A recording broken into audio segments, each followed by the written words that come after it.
वाली आवाज जिन्होंने पूरे हिंदुस्तान में अपने लोकप्रिय नेता हिंदुस्तान के अंदर मंत्री माननीय इंद्रजीत सिंह जी बना रहे जोरदार तालियों से गड़गड़ाहट से स्वागत करें। क्षेत्र में यदि केदारनाथ के क्षेत्र में पता चले मनोवश की तरह पे पता चले माननीय योगी जी हमारे बीच में बना है, इनका हम पूरा दिल की गहराइयों से स्वागत करें। हिंदुस्तान में नाम लेते घूमते खड़े हो जाते हैं हमारे इलाके में।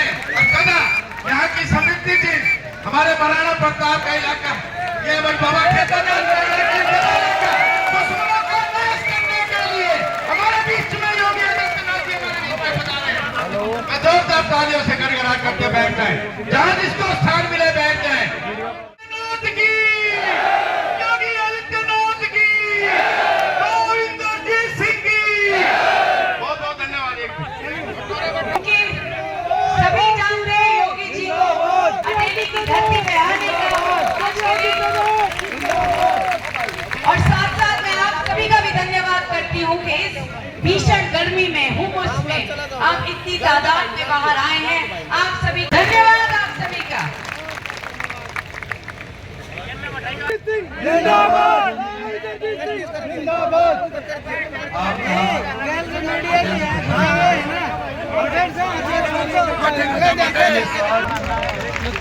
मंचासीन हमारी पार्टी के अनेक वरिष्ठ पदाधिकारी दल बैठे हैं। कैलाश चौधरी हमारे साथ मंत्री रोजी वजारत के अंदर हैं, जहाँ के एमएलए साहब सीताराम जी योगी जी की गाड़ी के अंदर बैठ करके यहाँ पर आए हैं। इसके साथ साथ अनेक साथी सम्मान कॉर्पोरेशन का नाम ले नहीं सकता, लेकिन सम्मानित मंच के तौर पर इनका मैं धन्यवाद करना चाहता हूँ कि इन्होंने पार्टी के लिए और मेरी बेटी के लिए प्रयास किया और आज भी प्रयास करते हैं। समय समय की बात है, आज से 10 साल पहले सन 14 के अंदर भारतीय जनता पार्टी की सरकार देश के अंदर पहली बार मेजॉरिटी से फुल मेजॉरिटी से बनी थी, तो कि भाई योगी जी को बुलाऊंगा तो ये तशरीफ ले आएंगे।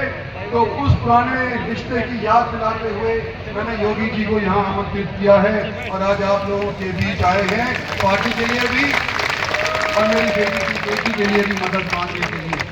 मैं आप लोगों के बीच में तो रहता आया हूँ।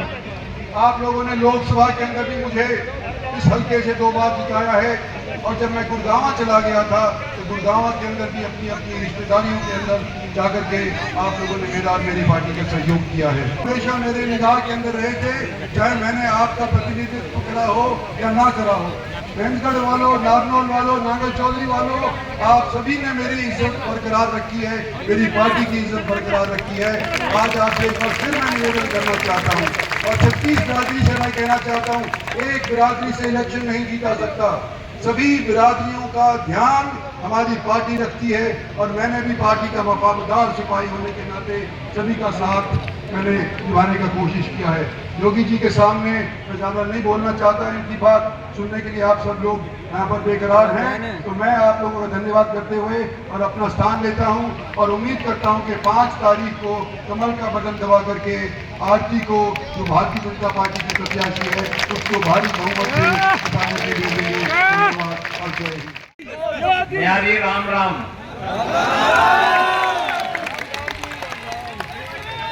इस पावन धरती के यहाँ के अन्नदाता किसानों को जय जय सीताराम। भारत माता की जय। भारत माता की जय। भारत माता की जय। वंदे मातरम। वंदे मातरम। वंदे मातरम। लोकप्रिय नेता और केंद्रीय मंत्री माननीय राव इंद्रजीत सिंह जी, हम सब की जो प्यारी बेटी है, जो पहली बार चुनाव लड़ रही है और जिन्हें एक बहुत सुंदर आपकी लोकप्रिय प्रत्याशी सुश्री आरती सिंह राव जी,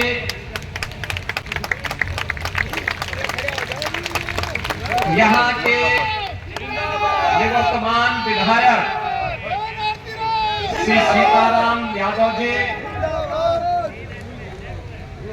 पूर्व केंद्रीय मंत्री श्री कैलाश चौधरी जी, महेंद्रगढ़ के जिला के अध्यक्ष श्री दयाराम यादव जी, चेयरमैन जिला परिषद डॉक्टर राकेश कुमार जी, सदस्य राष्ट्रीय परिषद और जिला प्रभारी भाजपा श्री शंकर दुप्पड़ जी, भारतीय जनता पार्टी के सभी सम्मानित पदाधिकारीगण, भारी संख्या में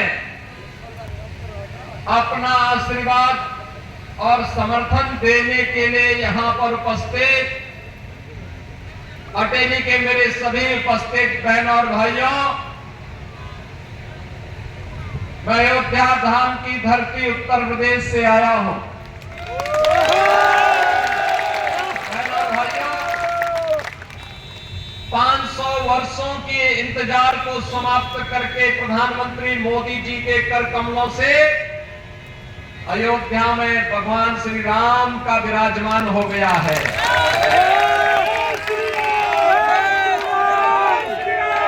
ये डबल इंजन सरकार का कार्य है।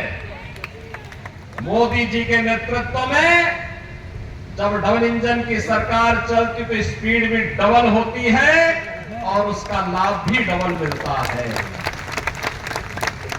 और यही एहसास कराने के लिए मैं आया हूं। मैं परसों की एक घटना आपके सामने बताता हूं। मैं कल और परसों 2 दिन जम्मू कश्मीर में विधानसभा चुनाव प्रचार के लिए गया था। मैं आगे बढ़ता गया, तब तक फिर से आवाज आई कि योगी साहब राम राम। मैंने पीछे देखा, बहन और भाइयों, डबल इंजन सरकार को मजबूती दीजिए। आप देखना इनके मुंह से हरे रामा हरे कृष्णा निकलता हुआ दिखाई देगा।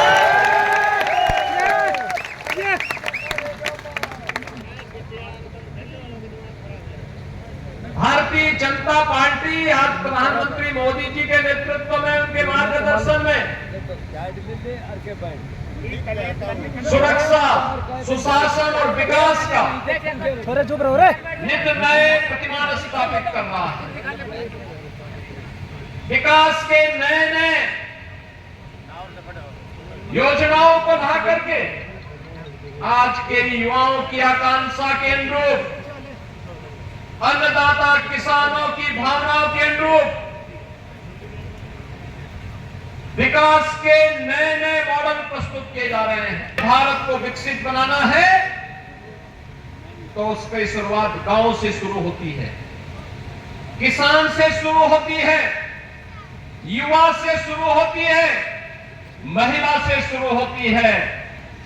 2029 में नारी शक्ति बंधन अधिनियम जब पारित हो, उससे पहले अटेली सुश्री आरती सिंह राव को इस विधानसभा चुनाव में भेज करके झारखंड हरियाणा की पहचान को एक बार देश और दुनिया के सामने रख दे कि देश में यह 29 के बाद लागू होगा।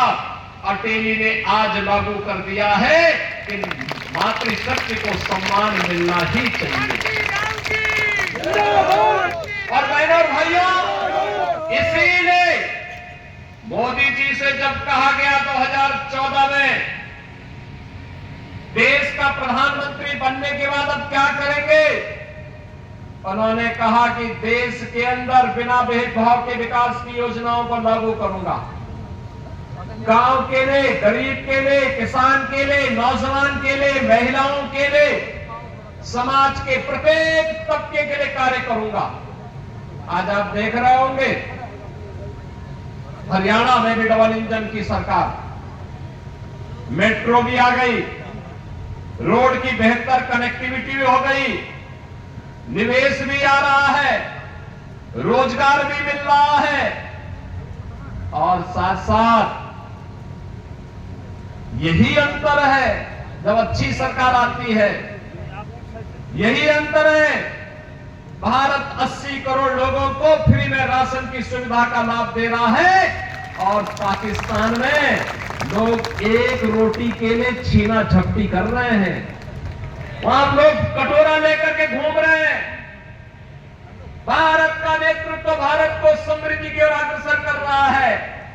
आज वैश्विक ध्रुवीकरण भारत के बगैर नहीं हो सकता है। दुनिया में वही देश ताकत होगा जिसके साथ भारत खड़ा होगा। तो नए भारत की नई तस्वीर है। और बहनों और भाइयों, 80 करोड़ लोगों को फ्री में राशन की सुविधा का लाभ, 60 करोड़ लोगों को 5 लाख रुपए की स्वास्थ्य बीमा का कवर, 12 करोड़ किसान कहा था सबका साथ और सबके विकास के भाव के साथ जिन मुद्दों को लेकर के मोदी जी आगे बढ़े थे, आज उसी का परिणाम है ये। और इसीलिए आज हम सब आपसे कहने के लिए आए हैं, बहनों और भाइयों, जहां समृद्धि है, जहां सुशासन है, वहां विरासत का भी सम्मान हो पाता है। विरासत, हमारी पूर्वजों की विरासत क्या है? याद करिए, होना तो ये चाहिए था कि अयोध्या में राम मंदिर का निर्माण हो सकता है कि मुगलों के समय मुगलों ने राम मंदिर तोड़ा हो, उस समय नहीं होता। अंग्रेजों के समय हो सकता है कि अंग्रेज फूट डालो राज करो की नीति पर कार्य कर रहे थे, लेकिन स्वतंत्र भारत में तो हो सकता था। 1947 में हो सकता था। कांग्रेस ने नहीं करने दिया, नहीं आने दिया। ये लोग नहीं होने देना चाहते थे, रोड एक्ट करना चाहते थे। जो कार्य 60 वर्ष में नहीं हो पाया, 65 वर्षों में ये लोग नहीं कर पाए। 2014 में मोदी जी प्रधानमंत्री बने, 2017 में मुझे उत्तर प्रदेश का मुख्यमंत्री बनने का अवसर प्राप्त हुआ और 19 में मात्र 2 वर्ष में डबल इंजन सरकार ने 500 वर्षों की समस्या को सदैव के लिए समाप्त कर दिया। अयोध्या में राम मंदिर का निर्माण लगाने वाले लोग, उन्होंने दिल्ली को कितनी गंदगी का ढेर में बदल दिया है, वो आम आदमी पार्टी की किसी भी किसी से छुपे हुए नहीं है। बहनों और भाइयों, केवल आपसे ये कहने के लिए आया हूं, भाजपा को फिर से सरकार बनाने के लिए आवश्यक है एक एक प्रत्याशी भाजपा का चुनाव जीत करके जाए, एक एक प्रत्याशी चुनाव जीत करके जाए। भारतीय जनता पार्टी का मतलब है विकास की गारंटी। भारतीय जनता पार्टी का चुनाव जीतने का मतलब सुरक्षा की गारंटी। भारतीय जनता पार्टी का चुनाव जीतने का मतलब है भारत के मानबिंदुओं की पुनर्स्थापना का कार्य। आज आप दिखाई दे रहा है, आज आप मथुरा वृंदावन में जाएंगे, मथुरा वृंदावन का विकास भी उसी तर्ज पर आगे बढ़ाने का कार्य हो रहा है, क्योंकि हमारे कृष्ण कन्हैया कहां रुकने वाले हैं। और इसीलिए तो आप मथुरा में एक समृद्ध विरासत को आगे बढ़ाने का एक अवसर आपके पास है। समृद्ध विरासत, जिन्होंने हरियाणा के लिए अपना योगदान दिया, हरियाणा के विकास में योगदान दिया, केंद्रीय मंत्री के रूप में भी राव इंद्रजीत सिंह जी के द्वारा जो प्रयास प्रारंभ किए गए हैं, आज गुड़गांव उत्तर भारत का एक बेहतरीन औद्योगिक नगर के रूप में विकसित हुआ है, आईटी सिटी के रूप में विकसित हुआ है। लाखों नौजवानों को वहां नौकरी और रोजगार मिल रहा है। नए नए स्टार्टअप स्थापित करने का एक अवसर प्राप्त हो रहा है। विकास और विरासत की इस प्रक्रिया को आगे बढ़ाने के लिए अटेली में भी प्रक्रिया को चुनाव जिता के भेजना है। भेजेंगे सुश्री आरती सिंह राव को भारी बहुमत से विजयी बना के भेजेंगे। खिलेगा यहाँ पे, खिलाएंगे। तो फिर मेरे साथ बोलेंगे भारत माता की, भारत माता की। बहन योगीनाथ जी अभिवादन कर रहे हैं जोरदार तालियों से। बस तालियों की गड़गड़ाहट में सारे हमारे नेता लेट हो गए। तो रामविलास शर्मा जी भी है, ओम प्रकाश जी भी है, सारे साथियों में अभिवादन स्वीकार कर जोरदार तालियों से। ड्यूटी भी कम हो जाएगा, तालियों में बार बार कहता हूं, जोरदार तालियों से अभिवादन स्वीकार करें। आज हमारा सौभाग्य ऐसी महान हस्ती हमारे बीच में